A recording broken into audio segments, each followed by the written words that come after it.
السلام علیکم ورحمۃ اللہ وبرکاتہ۔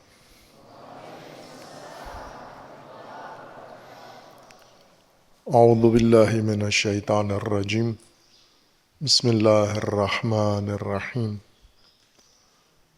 الحمد للہ والصلاة والسلام علی رسول اللہ وآلہ آل اللہ،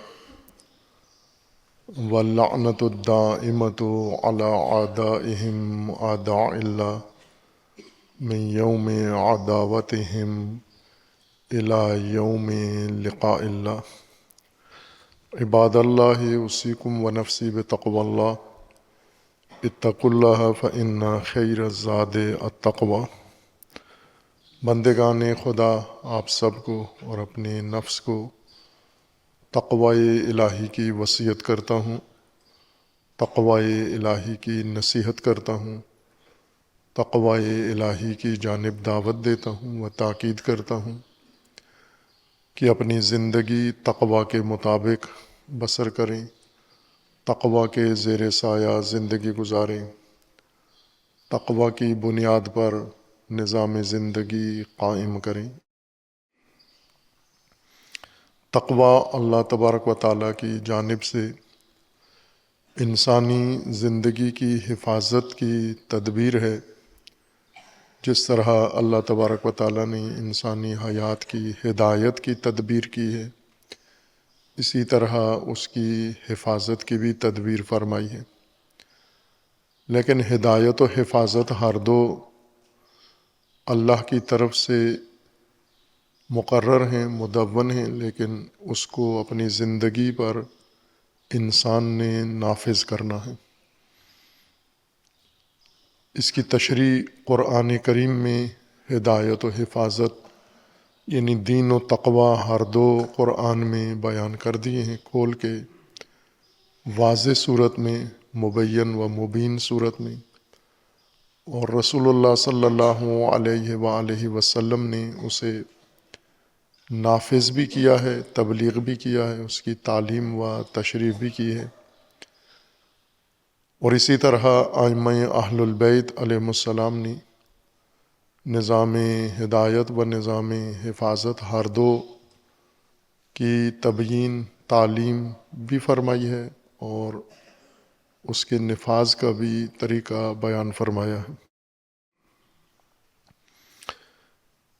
انسانی حیات کا بہت اہم بنیادی مرکزی دھارا انسان کی اجتماعی زندگی ہے، جو اللہ تبارک و تعالیٰ نے انسان کے لیے مقرر فرمائی ہے۔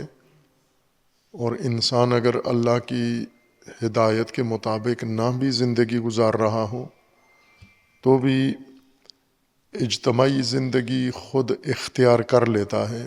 ہرچند یہ بات علماء میں قدیم سے رہی ہے کہ آیا اجتماعیت انسان کی فطرت میں ہے یا انسان بیرونی عوامل کے دباؤ میں اجتماعیت اختیار کرتا ہے۔ ہر دو صورتوں میں نتیجے میں کوئی فرق نہیں ہوتا۔ نتیجہ یہ ہے کہ باہر کیف انسان اندرونی طور پر فطری تقاضے کے مطابق اجتماعیت پر مائل ہو یا مجبور ہو، یا بیرونی دباؤ کی وجہ سے اجتماعیت پر مجبور ہو، ہر دو صورتوں میں انسان کی زندگی اجتماعی ہی ہوگی، برخلاف غیر انسان کے علاوہ دیگر مخلوقات کے، کہ نہ ان کے اندر کوئی تقاضا ہے اجتماعیت کا اور نہ باہر سے ان پر کوئی دباؤ ہے کہ وہ اجتماعی زندگی گزاریں۔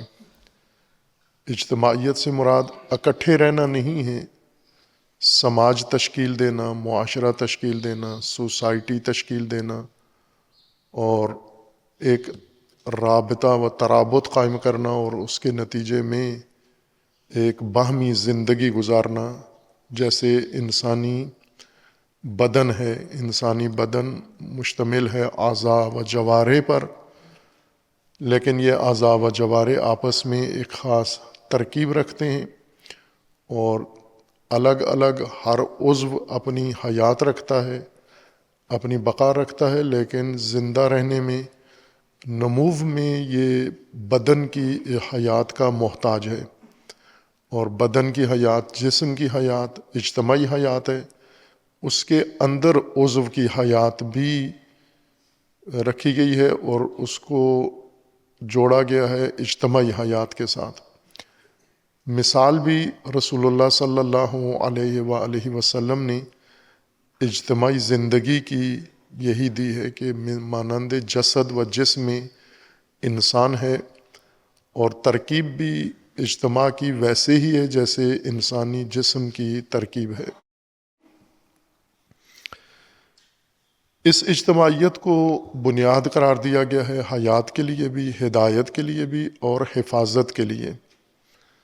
یعنی جب حیات کی تشکیل کا مرحلہ ہوگا تو اجتماعی حیات بنیادی حیثیت رکھتی ہے، اور جب دین نازل ہوگا اور دین پھیلے گا، دین نافذ ہوگا، ہدایت انسان، تو اجتماعی ہدایت مرکزی حیثیت رکھتی ہے نظام کی صورت میں۔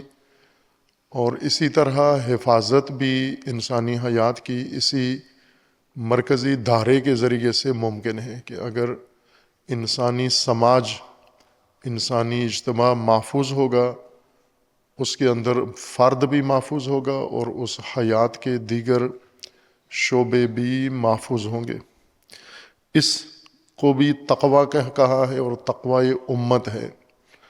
سورہ مبارکہ مومنون میں آیا 52 میں اللہ تبارک و تعالیٰ کا حکم ہے، 51 اور 52 میں، یا ایھا الرسل کلوا من الطیبات واعملوا صالحا انی بما تعملون علیم۔ انبیاء و رسل کو خطاب ہے، اس سے پہلے انبیاء کا ذکر ہے، اور اس تذکرے کے بعد اللہ تبارک و تعالیٰ کا خطاب ہی نبیوں کو ہے، یا ایھا الرسل کلوا من الطیبات واعملوا صالحا۔ اے اللہ کے فرستادگان، اللہ کی طرف سے معمور انسان کی ہدایت کے لیے انبیاء و رسل، کلوا من الطیبات، آپ بھی دیگر لوگوں کی طرح طیبات سے استفادہ کرو، واعملوا صالحا، اور اپنا عمل صالح رکھو، انی بما تعملون علیم، جو کچھ آپ انجام دیتے ہو اللہ اس سے آگاہ ہے۔ وَإِنَّ هَٰذِهِ أُمَّتُكُمْ أُمَّةً وَاحِدَةً، اور یہ تمہاری امت ہے اور یہ امت واحدہ ہے۔ وَأَنَا رَبُّكُمْ، اور میں تمہارا رب ہوں، پالنے والا، پروردگار ہوں۔ فَاتَّقُونِی، اور تم تقوی اختیار کرو، میرا تقوی اختیار کرو، یا مجھے تقوی اختیار کرو، وقایہ اختیار کرو، حفاظت کے طور پر، تدبیر کے طور پر میری تدبیر تقوی اختیار کرو۔ فَتَقَطَّعُوا أَمْرَهُمْ بَيْنَهُمْ زُبُرًا، لیکن لوگوں نے ایسا کیا نہیں، امت واحدہ رہنے نہیں دی، بلکہ اسے کاٹ دیا، تقسیم کر دیا اور اس کے ٹکڑے کر دیے۔ کُلُّ حِزْبٍ بِمَا لَدَيْهِمْ فَرِحُونَ، حزب بنا لی انہوں نے، گروہ بنا لیے، جماعتیں بنا لیں، اور ہر جماعت کے پاس جو بھی تھا، جو منشور، دستور، ہدف، اسی پر وہ خوش ہے۔ فَذَرْهُمْ فِي غَمْرَتِهِمْ حَتَّىٰ حِینٍ، اور پھر حکم ہے کہ آپ ان کو اسی دلدل میں، گمراہی میں غرق، ڈوبنے دیں اس وقت مقرر تک جو اللہ تبارک و تعالیٰ نے ان کے لیے مقرر فرمایا ہے۔ قرآن کریم میں اس تقوی کی بنیادی حیثیت ہے، بنیادی اہمیت ہے، چونکہ انسانی حیات کا یہ سب سے بنیادی پہلو ہے۔ اس کی حفاظت اس وقت ہے کہ جب یہ قائم ہو جائے، یہ نظام، امت قائم ہو جائے، وجود میں آ جائے، اور پھر اس وجود امت کو محفوظ رکھنا ہے۔ پہلا مرحلہ امت کی تشکیل ہے۔ قرآن کریم نے یہ فرمایا ہے کہ لوگ امت واحدہ ہی تھے، اور مختلف قطعات میں، جس طرح سورہ مومنون میں ذکر فرمایا ہے آیا 53 میں فَتَقَطَّعُوا أَمْرَهُمْ بَيْنَهُمْ زُبُرًا، یہ عمل انسانوں میں ابھی وقوع پذیر نہیں ہوا تھا، تقطیع اور تقسیم نہیں ہوئی تھی انسانوں کی، اور انسان ایک امت واحدہ تھے، لیکن پھر ان کے اندر تقسیم کا عمل شروع ہوا، تقطیع کا عمل شروع ہوا، گروہ بنے، حزب بنی، اور انہوں نے اپنا اپنا راستہ الگ کیا اور ایک دوسرے کے ساتھ خصومت و دشمنی اختیار کی، اختلاف جو تدریجاً بڑھتا ہوا تفرقے میں تبدیل ہوا، اور پھر ان کے فرقے بن گئے، یہ متفرق ہو گئے۔ سورہ مبارکہ بقرہ میں اللہ تبارک و تعالیٰ نے انسانوں کی اس اجتماعیت اور اس اساس کو ذکر کیا ہے کہ آج جو شکل آپ دیکھ رہے ہو یہ اصل انسانی بنیاد یہ نہیں تھی۔ سورہ مبارکہ بقرہ آیا 213 میں اللہ تبارک و تعالیٰ کا فرمانا ہے کان الناس امتاً واحدہ، لوگ امت واحدہ تھے،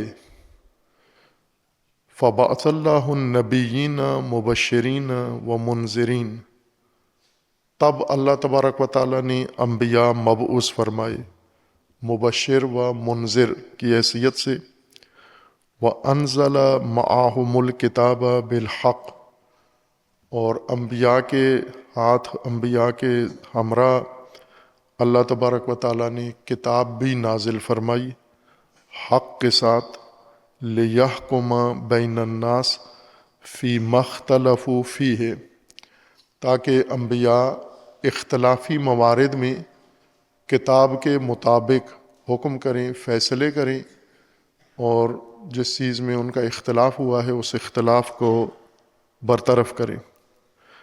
وَمَا اخْتَلَفَ فِيهِ إِلَّا الَّذِينَ أُوتُوهُ مِن بَعْدِ مَا جَاءَتْهُمُ الْبَيِّنَاتُ بَاغِيًا بَيْنَهُمْ، لوگ امت واحدہ تھے، پھر اللہ نے انبیاء مبعوث کیے تاکہ لوگوں کو اختلافی موارد میں فیصلے کریں اور اختلاف برطرف کریں ان کا۔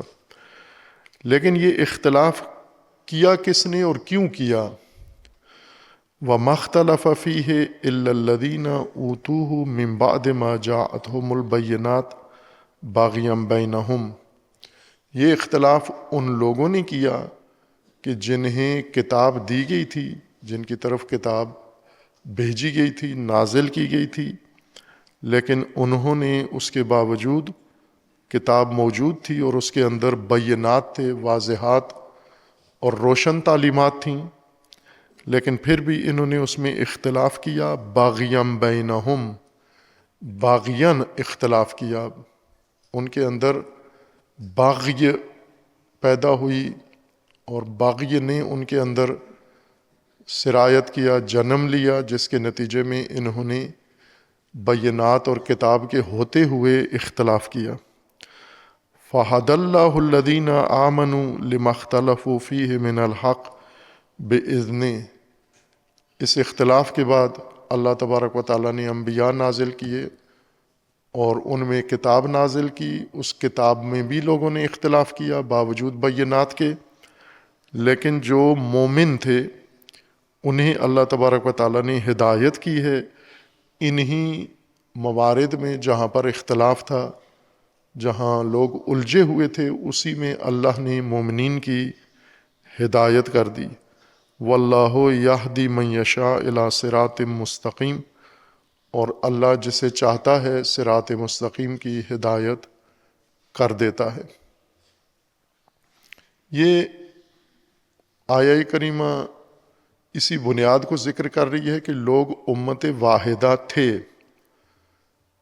اپنی اساس میں، بنیاد میں، اصالت میں امت واحدہ تھے۔ امت کا معنی کیا ہے؟ امت لفظ سے نکلا ہے، اور اس بنیاد کو، اساس کو کہتے ہیں، مرکزیت کو کہتے ہیں، جس کی طرف باقی ساری چیزیں لوٹتی ہیں، پلٹتی ہیں اور اس کے گرد جمع ہوتی ہیں، اس کو کہتے ہیں۔ اور امت اس جمعیت کو کہتے ہیں جو ایک مقصد، ایک راستے اور ایک ہدف پر اکٹھے ہو جائیں، ایک دین پر، مکتب پر، نظریے پر اور ایک آئیڈیالوجی پر اکٹھے ہو جائیں، اسے امت کہا جاتا ہے، وہ جمعیت امت کہلاتی ہے۔ اور امام اس جمعیت کا پیشوا، مرکز، جس کے گرد انہوں نے اکٹھا ہونا ہے اور جس نے ان کو اکٹھا رکھنا ہے، ملا کے رکھنا ہے، وہ امام ہے۔ اللہ تبارک و تعالیٰ نے فرمایا کہ لوگ امت واحدہ تھے، یعنی لوگ ایک مقصد اور ایک راہ پر اکٹھے تھے، ایک مرکز کے گرد اکٹھے تھے لوگ۔ پھر اللہ تبارک و تعالیٰ نے انبیاء مبعوث فرمائے۔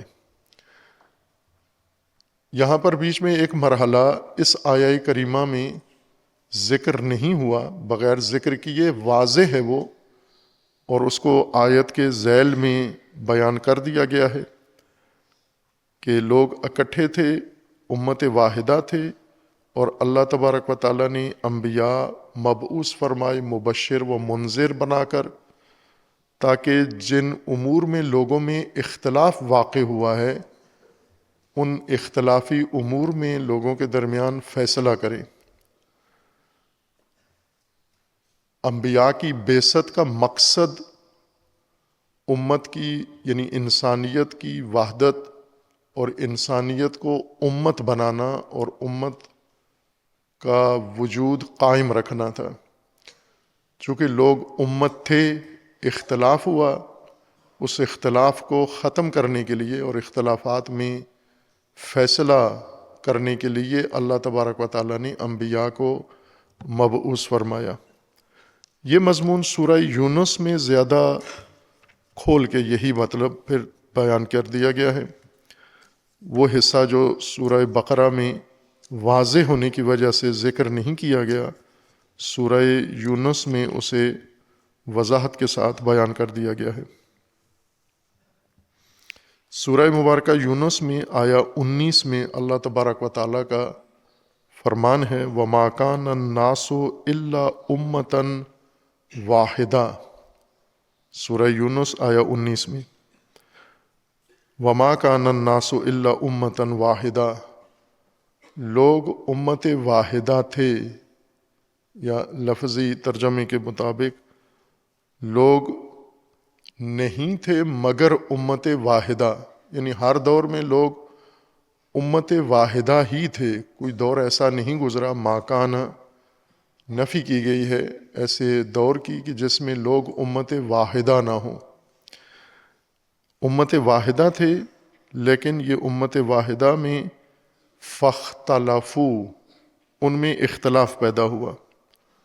سورہ بقرہ میں بھی یہی بات ہے، لیکن بعثت انبیاء اور امت واحدہ کے درمیان کے مرحلے کو سورہ بقرہ نے وضاحت سے نام لے کر ذکر نہیں کیا، ذیل میں انبیاء کی بعثت کا مقصد بیان کرتے ہوئے واضح کر دیا کہ انبیاء آئے تھے، چونکہ امت واحدہ میں اختلاف رونما ہو گیا تھا، اس اختلاف میں حکم کرنے کے لیے، فیصلہ کرنے کے لیے انبیاء تشریف لائے۔ اور سورہ یونس میں اس کو وضاحت کے ساتھ بیان کر دیا ہے وَمَا كَانَ النَّاسُ إِلَّا أُمَّةً وَاحِدَةً فَاخْتَلَفُوا، لوگ امت واحدہ تھے لیکن ان میں اختلاف ہوا۔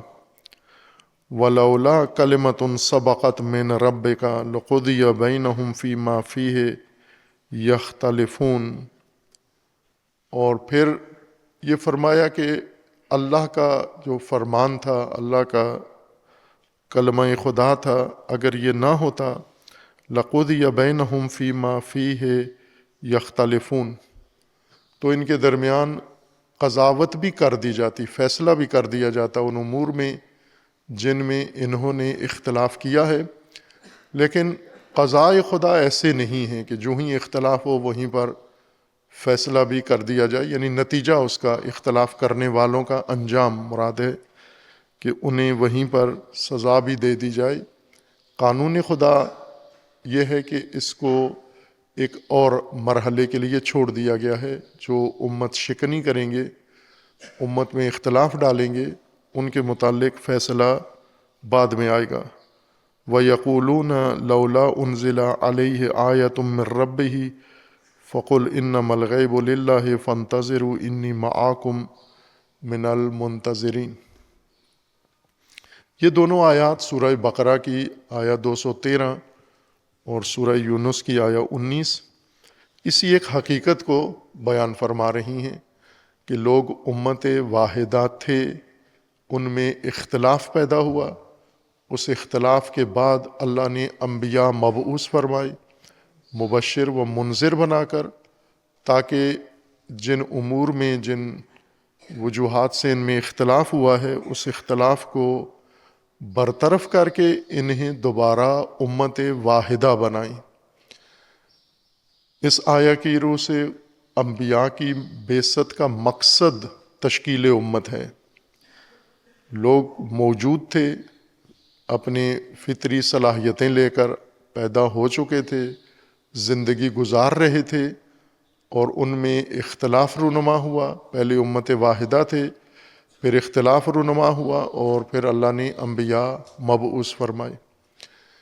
اس کو تاریخی لحاظ سے بھی بعض علماء نے قرآن کی آیات کی روشنی میں اور حوالوں سے تاریخ بھی بیان کی ہے کہ جب سے انسان زمین پر آیا ہے اور اس وقت سے اللہ تبارک و تعالیٰ کی طرف سے ان کے لیے رہنمائی تھی، لیکن باقاعدہ شریعت اور باقاعدہ مدون نظام ان کے لیے حضرت نوح علیہ السلام سے شروع ہوا۔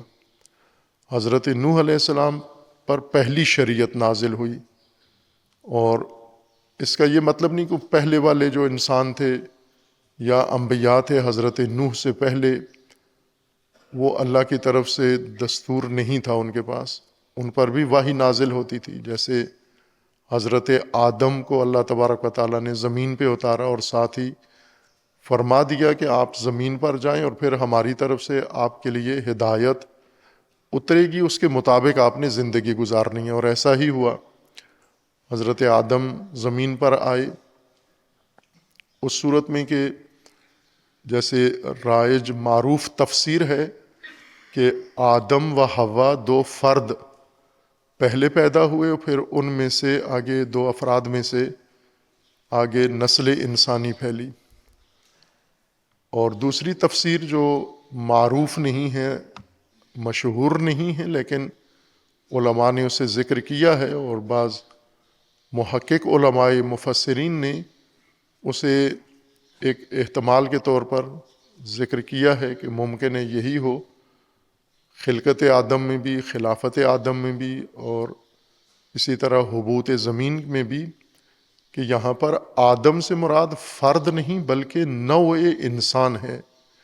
انسان مراد ہے کہ اللہ نے انسان پیدا کیا، انسان کو زمین پہ بھیجا، اور انسان کے لیے یہ سارے احکام بیان فرمائے۔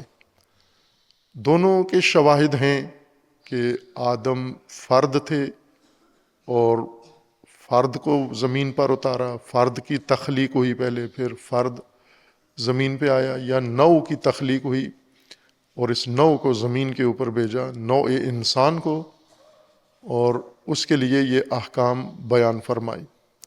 دونوں صورتوں میں اللہ تبارک و تعالیٰ نے انبیاء کو مبعوث فرمایا جب انسان کثرت سے زمین پر موجود تھے اور وہ امت واحدہ تھے۔ امت واحدہ میں ان میں اختلاف پیدا ہوا، اس اختلاف کی وجہ سے تفرقہ پیدا ہوا، ان میں الگ الگ تقسیم ہو گئی۔ اس تقسیم کو، اس تخلف کو ختم کرنے کے لیے اللہ نے انبیاء مبعوث فرمائے تاکہ جن امور کی وجہ سے ان میں اختلاف ہے انہیں ان سے برطرف کیا جائے۔ لیکن قرآن کا یہ بھی فرمانا ہے کہ اللہ نے انبیاء مبعوث فرمائے اور کتابیں نازل فرمائیں امت کے اندر یا مختلف لوگوں کے اندر اختلاف کو ختم کرنے کے لیے۔ لیکن ایک طبقہ جسے قرآن باغی کہتا ہے، باغیوں نے نہ صرف وہ اختلاف ختم نہیں ہونے دیا بلکہ ان کتابوں کے اندر بھی اختلاف پیدا کر دیا جو بہت واضح تعلیمات لے کر آئی تھیں۔ باغیوں نے کتاب کے اندر، وہ کتاب جو منشور تھی وحدت کا، منشور امت ہے، اس میں بھی اختلاف پیدا کر دیا۔ لوگ امت واحدہ تھے، ان میں اختلاف ہوا اور اللہ نے نبی مبعوث کیے تاکہ اختلاف برطرف کریں، اور انبیاء کے ہمراہ اللہ نے کتاب اتاری۔ بس کتاب کا مقصد اختلاف برطرف کرنا اور امت تشکیل دینا تھا۔ اسی مطلب کو اگر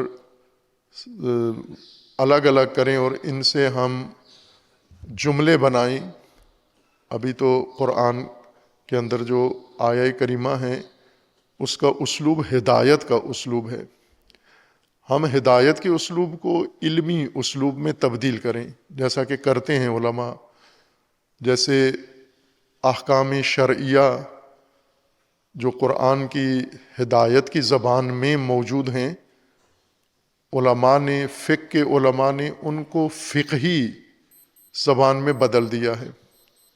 قرآن میں اس زبان میں احکام بیان نہیں ہوئے۔ قرآن میں جیسے روزے کا حکم بیان ہوا ہے، یا ایھا الذین آمنوا کتب علیکم الصیام، اس کتب علیکم الصیام کو فقہا نے فقہی جملے اور فقہی زبان میں بدل دیا ہے۔ فقہی زبان علیحدہ ہے اور ہدایت کی قرآن کی زبان علیحدہ ہے۔ اسی طرح قرآن کریم میں جیسے کائنات کی تشریح کی گئی ہے، زمین و آسمان کی خلقت اور ان کی تفصیلات اور ان کے اندر موجود قوانین، اور علماء فلسفہ نے ان قرآنی جملوں کو، کائنات کی تشریح کو فلسفی زبان میں تبدیل کر دیا ہے، خلقت ارض و سماوات کو اور مرحلہ خلقت کو۔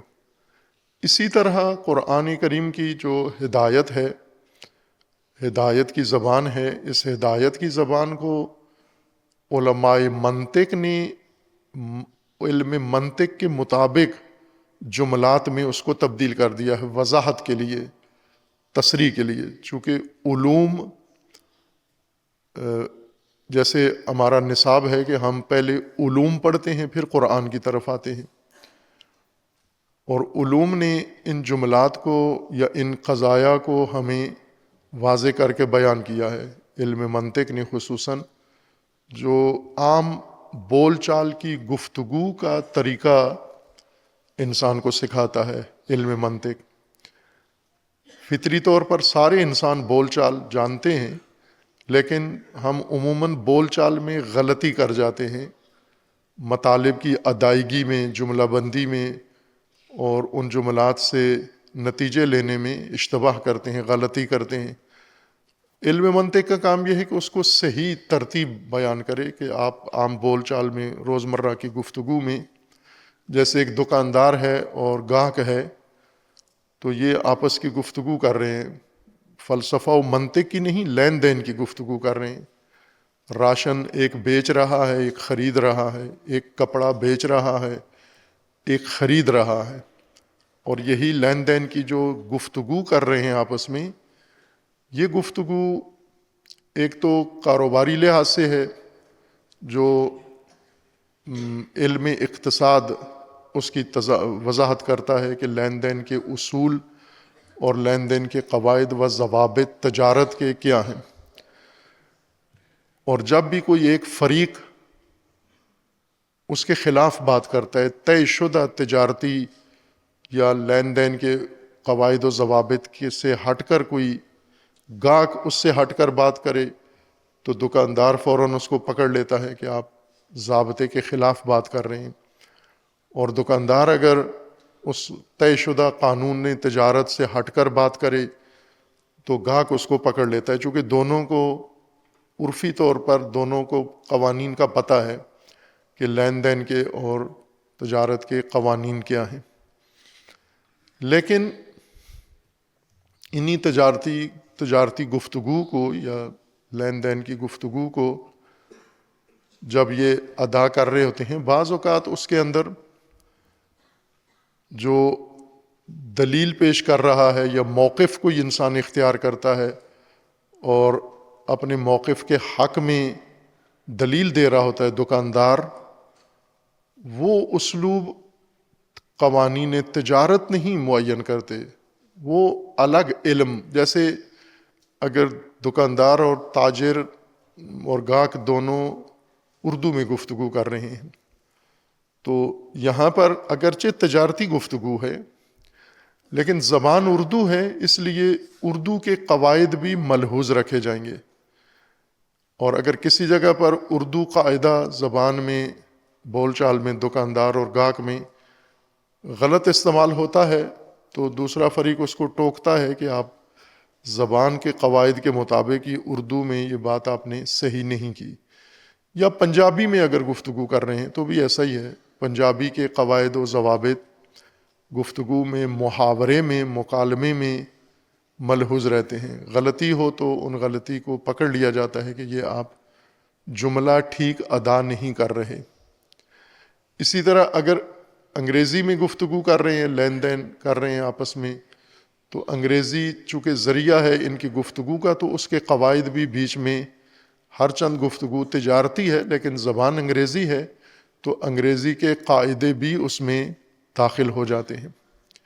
اسی طرح ہر گفتگو میں زبان کوئی بھی ہو، اردو ہو، پنجابی ہو، انگریزی ہو، اور گفتگو تجارتی ہو، گھریلو ہو، تعلیمی ہو، عام بات چیت ہو، معاشرتی بات چیت ہو اور ثقافتی بات چیت ہو رہی ہو، علمی گفتگو ہو، دینی گفتگو ہو رہی ہو، گفتگو میں جو قواعد و ضوابط گفتگو کے ہیں، استدلال کے ہیں، طرز تکلم کے ہیں، اس میں علم منطق کے قواعد ملحوظ ہوتے ہیں۔ یہی دکاندار اور گاہک یہ علم منطق کے مطابق گفتگو کر رہے ہیں، منطق پڑھا ہوا نہیں ہے انہوں نے علم، جیسے انہوں نے باقاعدہ ممکن ہے اکیڈمی میں اردو نہ پڑھی ہو لیکن گفتگو قواعد لغت کے مطابق کر رہے ہیں۔ پنجابی کی تعلیم انہوں نے کہیں حاصل نہیں کی کسی کالج یونیورسٹی میں، لیکن پنجابی کے قواعد و ضوابط کے مطابق گفتگو کر رہے ہیں۔ اسی طرح علم منطق ایک فطری علم ہے، ہر انسان کے پاس موجود ہے۔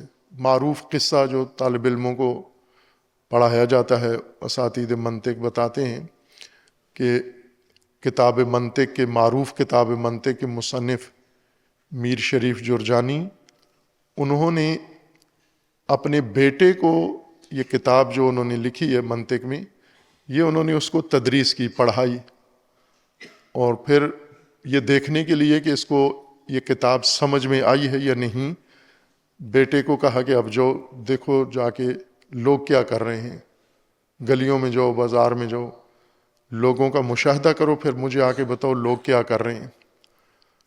تو بیٹا گیا، جا کے اس نے گردش کی، راؤنڈ لگایا، اور واپس آ کے باپ نے پوچھا کیا دیکھا، لوگ کیا کر رہے ہیں؟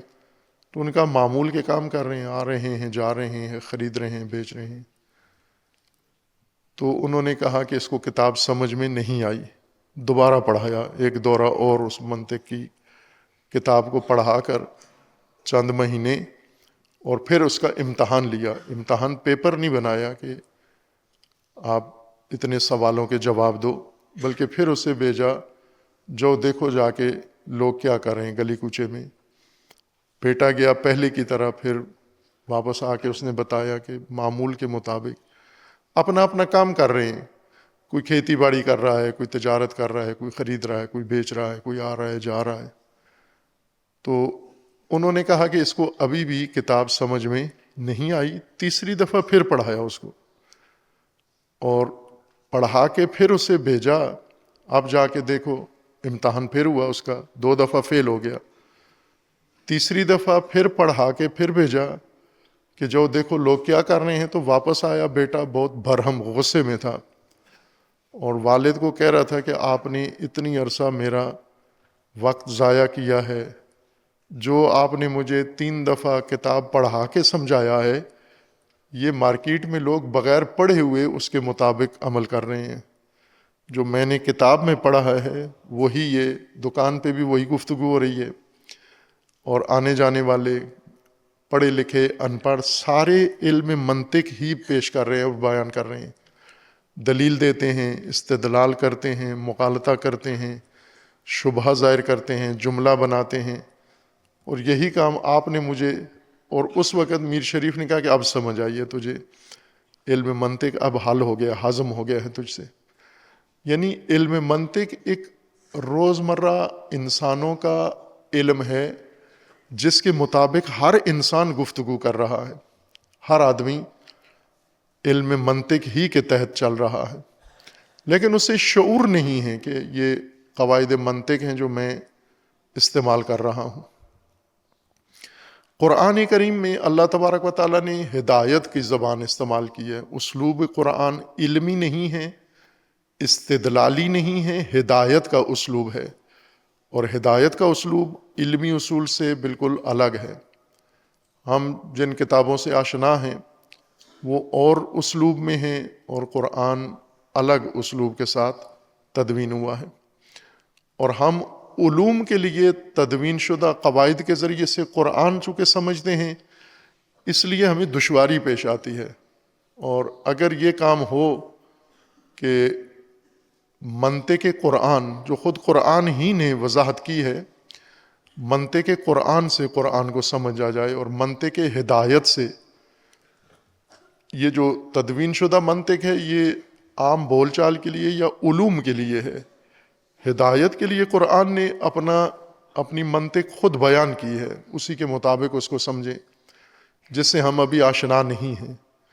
ہدایت کی منطق سے واقف نہیں ہیں ہم، لیکن علوم کے لیے جو منطق ہے اس سے ہم واقف ہیں. اس میں تحلیل کریں ہم قرآنی جملات کو جو اللہ تبارک و تعالیٰ نے اس آیہ شریفہ میں بیان کیے ہیں. کان الناس امتاً واحدہ، یہ ایک جملہ ہے کہ لوگ، انسان، ناس امت واحدہ تھے. فبعث اللہ النبیین مبشرین و منذرین، اللہ تبارک و تعالیٰ نے انبیاء مبعوث فرمائے مبشر اور منذر کے طور پر. لوگ امت واحدہ تھے، اور فا عربی قاعدے کے مطابق تفریح ہے. چونکہ لوگ امت واحدہ تھے، پس، جو لفظی ترجمہ کرتے ہیں آپ، پس اللہ نے نبی مبعوث فرمائے. یعنی نبیوں کی بعثت کا مقتضی کیا تھا، وجہ کیا تھی، باعث کیا تھا، کس چیز نے تقاضا کیا کہ نبیوں کی ضرورت ہے انسانی معاشرے کو. اس آیہ کریمہ میں یہاں تک اگر دیکھیں تو وحدت امت کا تقاضا تھا کہ اللہ نے نبی مبعوث فرمائے. وحدت کو نبیوں کی کیوں ضرورت پڑی، وحدت امت کو؟ جب لوگ امت واحدہ ہیں تو نبیوں، مبشرین و منذرین کی ضرورت ان کو کیوں پڑی؟ یہاں پر وہ جملہ جو سورہ یونس میں وضاحت ہوئی ہے اس کی، وہ یہاں ملحوظ ہے. اس آیہ میں بھی ہے لیکن اس کے ذیل میں ہے، اور وہ یہ ہے کہ یہ لوگ امت واحدہ تھے اور ان میں اختلاف پیدا ہوا. فاختلفوا، لوگ امت واحدہ تھے، یہ ایک جملہ. فاختلفوا، لوگوں میں اختلاف پیدا ہوا. اس اختلاف کو ختم کرنے کے لیے اللہ نے نبی مبعوث کیے، اور نبی مبعوث کیے مبشر و منذر کے طور پر، کہ امت کی وحدت اختلاف کے نتیجے میں ختم ہوئی، اور اس اختلاف کو جو امت کی وحدت جس نے کر دی تھی، اختلاف کو ختم کرنے کے لیے انبیاء مبعوث ہوئے. لیکن یہ انبیاء مبعوث ہوئے مبشر اور منذر کے عنوان سے، مبشر و منذر کی حیثیت سے. مبشر و منذر انبیاء کے عہدے ہیں، انبیاء کا منصب ہے، بلکہ صحیح تعبیر کے مطابق یہ انبیاء کی ذمہ داریاں ہیں. یہ وہ عہدہ ہے جس عہدے میں ساتھ ذمہ داری بھی مشخص کر دی گئی ہے، مبشر اور منذر. ہم اسے عموماً ڈرانے والے اور بشارتیں دینے والا ترجمہ کرتے ہیں، جو دقیق ترجمہ نہیں ہے، سرسری سطحی ترجمہ ہے، بشارتیں دینے والے اور ڈرانے والے. مبشر کہتے ہیں جو مایوس انسان کو، مرجائے ہوئے انسان کو، پجمردہ انسان کو ایسی خبر دے یا ایسا راستہ دکھائے جس سے اس کی مایوسی، افسردگی، مرجاہٹ ختم ہو جائے اور اس کے چہرے پہ خوشی آ جائے، خوشحالی آ جائے، رونق آ جائے. نا امید انسان کو امید جب پیدا ہوتی ہے تو اس کے چہرے کے اوپر ایک کھلکھلاہٹ پیدا ہوتی ہے، تبسم پیدا ہوتا ہے، بشاشت پیدا ہوتی ہے اس کے چہرے کے اوپر. بشر یا بشر انسان کی جلد ہے، اور بشر اس وجہ سے کہتے ہیں بشرا کی وجہ سے، چونکہ انسان کے چہرے کی جلد خوشی دیکھ کر کھل جاتی ہے اور اس کے اوپر، چہرے کے اوپر نمایاں آثار ہو جاتے ہیں. یعنی دونوں صورتوں میں ہم منہ لٹکا ہوا انسان دیکھ لیتے ہیں، پریشان حال انسان ہے. کئی لوگ ہیں اپنی مختلف وجوہات سے، پیسے نہیں ہیں، روزگار نہیں ہیں، گھریلو ضرورتیں پوری نہیں ہیں، بیماری ہے، علاج معالجہ نہیں ہے، اور اس طرح کے ان کے اندر وجوہات باعث بنتی ہیں کہ ان میں مرجاہٹ پیدا ہو جاتی ہے. جب انہیں مایوس انسان، نا امید انسان کو کوئی امید دلا دے کہ یہ آپ کی مشکل حل ہو سکتی ہے، پریشانی دور ہو سکتی ہے، تو چہرے کی رنگت، چہرے کے خد و خال، چہرے کے تیور فوراً بدل جاتے ہیں. سکڑا ہوا چہرہ، لٹکا ہوا منہ کھلکھلا اٹھتا ہے. یہ چونکہ انسان کی جلد بشرا پر یہ آثار ظاہر ہوتے ہیں، اسی وجہ سے انسان کو بشر بھی کہتے ہیں، یہ نمایاں جلد والا، واضح چمڑی والا. یہ بشرا چہرہ چمڑی ہے، اور انسانی حالات اندرونی انسان کے چہرے پر یا جلد پر ان کے آثار نمودار ہوتے ہیں. آپ جانوروں کو دیکھیں تو ان کی جلدیں ڈھمپی ہوتی ہیں بالوں سے، ان کی پریشانی اور خوشحالی ان کے چہرے پہ نمایاں نہیں ہوتی. مثلا کوئی کٹا بھینس، بیل، بچھڑا خوشحال ہو تو چہرہ دیکھ کر نہیں پتہ چلتا کہ یہ خوشحال ہے، پریشان ہے، افسردہ ہے. لیکن انسان کا چہرہ دیکھ کے پتہ چل جاتا ہے کہ اس کے اندرونی کیفیت کیا ہے، یہ خوشحال ہے یا بدحال ہے یا بے حال ہے. یہ وہ راستے، نجات کے راستے، انسان جو گمراہی کا شکار ہے، مایوسی کا شکار ہے، ناکامی کا شکار ہے، انبیاء اسے امید کے، نجات کے راستے بتاتے ہیں. اور وہ راستے جب انسان کو معلوم ہوتے ہیں تو انسان کے اندر ایک امید پیدا ہوتی ہے جو اس کے چہرے پہ نمایاں ہو جاتی ہے، جس کو بشارت کہا جاتا ہے. بشارتوں سے مراد حوریں بتانا یا وہ دودھ اور نہریں اور وہ چیزیں. بشارت ہماری منحصر ہے انہی چیزوں میں کہ آپ دنیا میں جو زندگی گزارتے ہو، آخرت میں اس کے لیے اتنے اجر اللہ تبارک و تعالیٰ نے مقرر فرمایا ہے. بشارت دنیاوی امور میں، زمینی امور میں امید کے راستے اور نجات کے راستے، کامیابی کے راستے، کامیابی کے وسائل، کامیابی کے اسباب، کامیابی کے راہ میں حائل رکاوٹوں کی برطرفی، برکناری، یہ بشارتیں ہیں. مثلا اگر کوئی انسان روزگار کی تلاش میں ہے تو اس کو آپ یہ کہیں کہ آپ جب مرو گے تو اس کے بعد حوریں اتنی آپ کو ملیں گی، آپ جب مرو گے تو آپ کا گھر دودھ کی نہر کے کنارے ہوگا، وہاں ساحلی پلاٹ آپ کا ہوگا، اور ایک طرف شہد کی نہر جا رہی ہوگی، ایک طرف دودھ کی نہر جا رہی ہوگی. یہ بے روزگار آدمی جب مرے گا تو اس کو اس قسم کی رہائش وہاں پر میسر آئے گی. پھر اس کے چہرے کو دیکھو کہ یہ بشارتیں دے کر آپ اس کا چہرہ دیکھو کہ کیا آثار اس کے اوپر پیدا ہوئے. وہ اور زیادہ مایوس ہوگا کہ میرے پاس کھانے کے لیے نہیں ہے، روزگار نہیں ہے، گھریلو ضرورتیں پوری نہیں ہیں، اور آپ مجھے موت کے بعد کے لیے بتا رہے ہو کہ وہاں پر آپ کے لیے حوریں اور قصورات وہاں پر ہوں گے.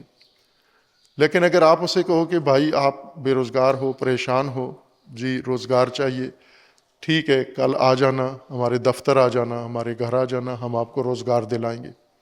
پھر اس کا چہرہ دیکھو آپ. یہ دونوں تجربہ کر لیں، بے روزگار کو حوروں کا وعدہ دیں اور بے روزگار کو نوکری کا وعدہ دیں، پھر اس کے چہرے کے آثار دیکھیں تو بشارت وہ ہوگی، وہ چیز جس نے اس کے جلد کو کھلکھلا دیا ہے، کھلکھلاہٹ کا باعث جو چیز بنی ہے. تو جب انسان زمین پہ زندگی گزار رہا ہے، مشکلات زمینی میں گرفتار ہے، تو بشارتیں زمینی چاہیے اس کو، زمینی چیزیں بشارت ہیں اس کے لیے، تاکہ یہاں کی مشکلات اس کی حل ہوں، مایوسیاں دور ہوں، ناکامیاں برطرف ہوں، کمی کسری اس کی برطرف ہو. یہاں پر انبیاء کرام علیہ السلام جب آئے، لوگ امت واحدہ تھے لیکن اختلاف ہو گیا. انبیاء اختلاف برطرف کرنے کے لیے مبشر و منذر کی ضرورت ہے. اختلاف جب امت تقسیم ہو جائے تو اب کس کی ضرورت ہے؟ تقسیم شدہ امت میں، ٹکڑے ٹکڑے کی ہوئی امت میں کس کی ضرورت ہے؟ مبشر و منذر کی ضرورت ہے. مبشر و منذر یعنی جو اسی اختلاف کا شکار، تفرقے کے شکار قوم کو، ملت کو امید کے راستے بتائے، نجات کے راستے بتائے، اور دوبارہ اس کو وحدت کی لڑی میں پروئے. مبشر وہ ہے، نہ کہ اختلافی امت کو تفرقے میں ہی ان کو جنت دکھائے، تفرقے کے نتیجے میں ان کو حوریں دکھائے، تفرقے میں ہی ان کو سعادتیں اخروی دکھائے. زمین پہ اختلاف، زمین پہ جھگڑے، زمین پہ تفرقہ، زمین پہ لڑائیاں، زمین پہ ستم، ظلم، حق تلفی، اور اسی میں آپ اگر اختلاف کو مزید ہوا دو تو آپ کو نوریں، حوریں ملیں گی. مزید امت کو توڑو تو آپ کو حوریں ملیں گی. تفرقہ اور بڑھاؤ، نفرت اور بڑھاؤ، دشمنیاں اور بڑھاؤ تو آپ کو حوریں ملیں گی. یہ بشارت نہیں ہے، یہ مبشر نہیں ہے کہ جو تفرقے میں جنت دکھائے لوگوں کو. مبشر یعنی جو تفرقہ دور کرے، جو وحدت قائم کرے، جو وحدت کو برقرار کرے. انسانیت کی ضرورت، بنیادی ضرورت وحدت ہے. کان الناس امۃ واحدہ، امت اور امت کی وحدت، یہ اصل اساس و ضرورت ہے. تمام دنیاوی و اخروی نتائج اس گرہ سے بندھے ہوئے ہیں وحدت امت کے ساتھ. وحدت امت ختم کر کے آپ کوئی دنیاوی و اخروی نتیجہ نہیں لے سکتے، چونکہ سب نتھی ہیں وحدت کے ساتھ، اور وحدت امت کے ساتھ جڑے ہوئے نتائج ہیں سارے. اس لیے انبیاء آئے ہیں تاکہ اختلاف برطرف کریں. اختلاف برطرف کس سے کریں؟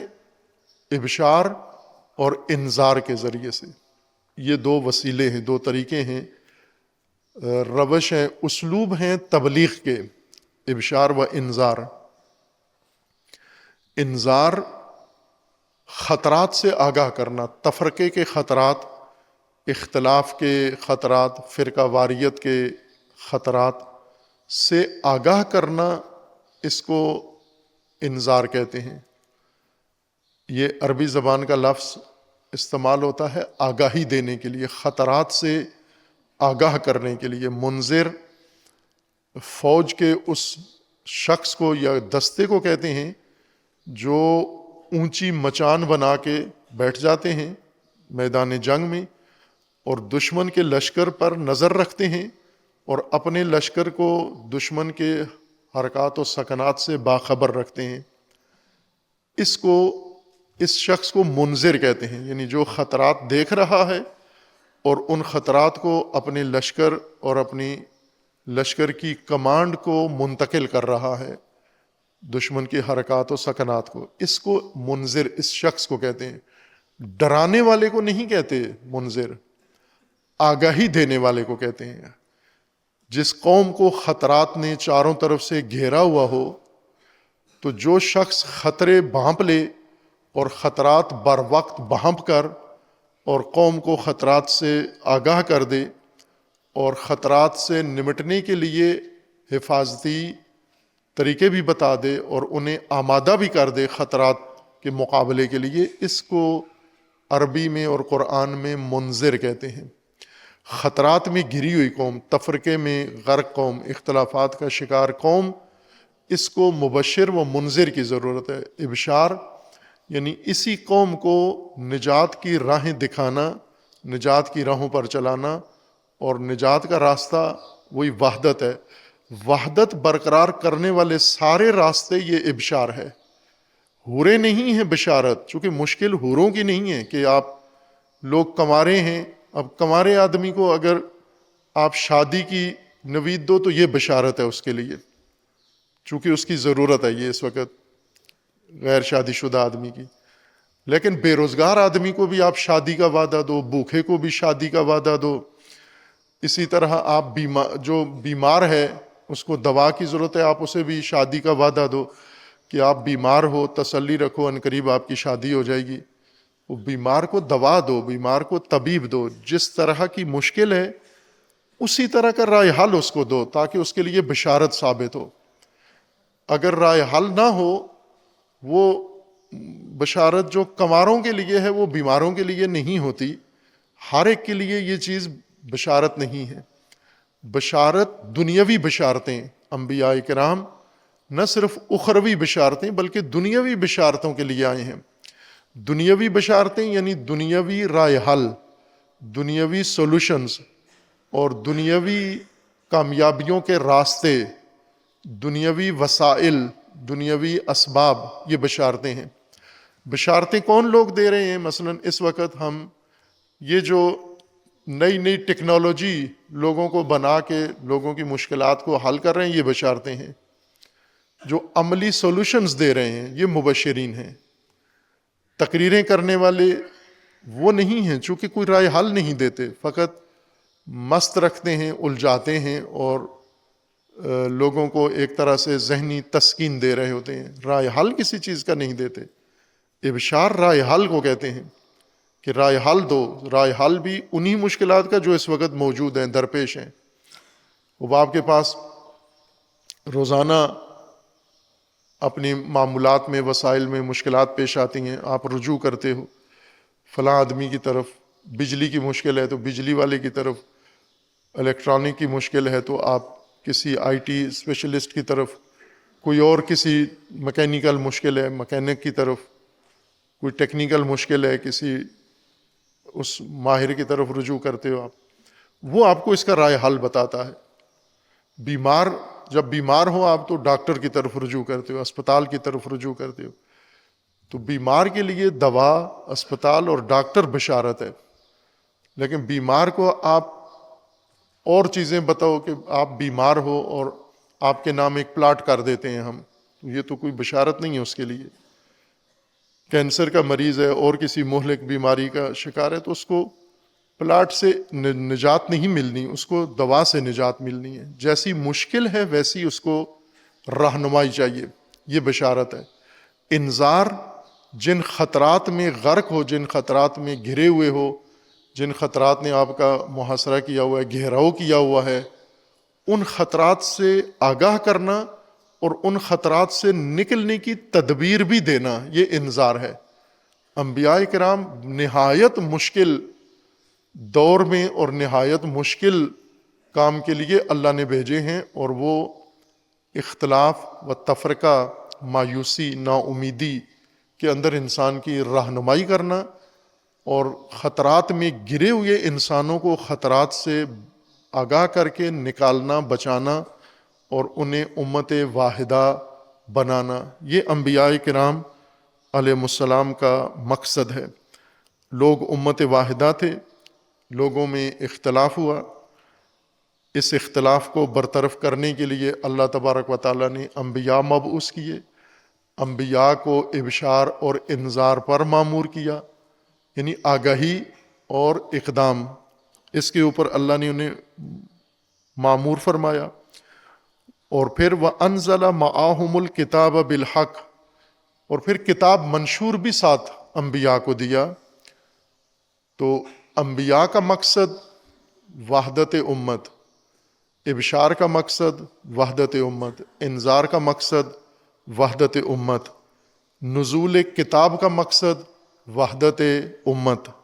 وَأَنزَلَ مَعَهُمُ الْكِتَابَ بِالْحَقِّ، کتاب نازل کی وہ بھی وحدت امت کے لیے، لِيَحْكُمَ بَيْنَ النَّاسِ فِي مَا اخْتَلَفُوا فِيهِ، تاکہ کتاب کے مطابق لوگوں میں اختلافی امور میں فیصلہ کریں۔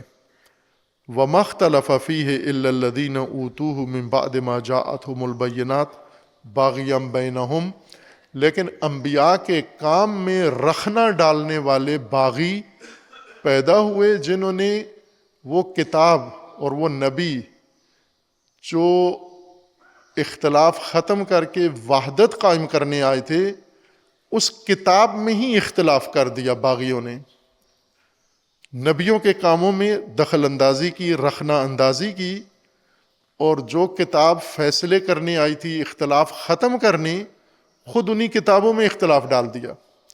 یہ باغی ہیں اصل میں، اللہ کے باغی، رسل و انبیاء کے باغی، اور آسمانی کتابوں کے باغی، انسانیت کے باغی ہیں۔ یہ باغیم بینہم، باغین یہ کام کیا، ان باغیوں نے کتاب کے اندر ہی اختلاف ڈال دیا۔ فَمَا اخْتَلَفَ فِيهِ إِلَّا الَّذِينَ أُوتُوهُ مِن بَعْدِ مَا جَاءَتْهُمُ الْبَيِّنَاتُ بَاغِيًا بَيْنَهُمْ۔ خوب یہ جاری ہے، مطلب ابھی ہم جلد بازی میں آیت کو ضائع نہ کریں، مطالب آیت کو اسے بعد کے خطبے کے لیے چھوڑ دیتے ہیں، اللہ نے اگر توفیق دی انشاءاللہ۔ آیہ کریمہ کے مطابق صراحت کے ساتھ امت سازی، تشکیل امت پہلا مرحلہ ہے۔ مقصد بعثت انبیاء و مقصد نزول کتب آسمانی یہی ہے کہ لوگ امت واحدہ بنے۔ اللہ تبارک و تعالی ہمیں اس ماہ صیام میں، ماہ عبادت و بندگی میں، ماہ نزول قرآن میں اور ماہ فہم قرآن میں، اللہ تبارک و تعالی ہم سب کو فہم قرآن کی توفیق عطا فرمائے۔ خداوند تبارک و تعالی ہمیں کتاب الہی کو جیسا اس کا پیغام ہے، جیسا اس کا حق ہے، حق تلاوت و حق قراءت و حق فہم ادا کرنے کی توفیق اللہ عطا فرمائے۔